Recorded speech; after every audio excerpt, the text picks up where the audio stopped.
So Bobcat fever, otherwise as known as cytosone felis, is a blood parasite that affects our domestic cats, so our pet cats are prone to getting that.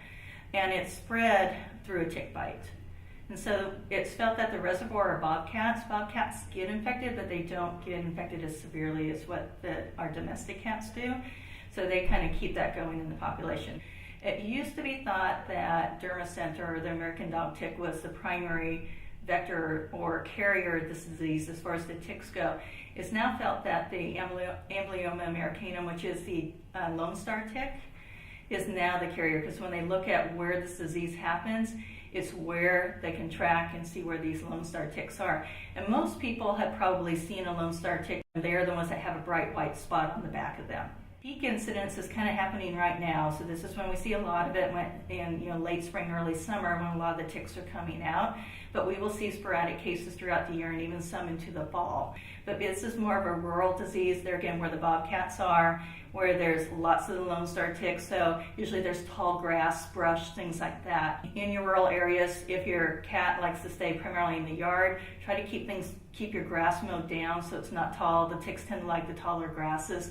Keep the shrubbery, trimmed up to a minimum, get the debris out.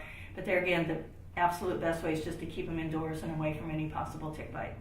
So typically, signs will start showing up anywhere from about 5 to 20 days after the tick bite. So we have kind of a difference in length of time when this might happen. First, what you're probably going to notice is they're going to be really lethargic, tired acting.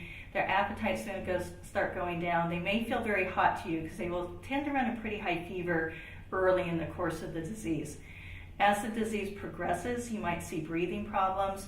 The whites of their eyes or the inside of the ears might start looking yellow to you. They start getting jaundice. Their temperature will actually start to go down as they near the end stages of the disease.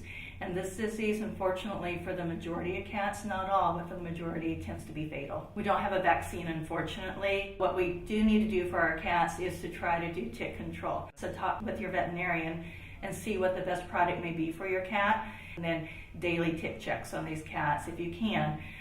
Check them over head to toe, look between their toes too, looking for any kind of ticks. It does not affect humans, does not affect dogs, so this is, for us, is just a cat thing.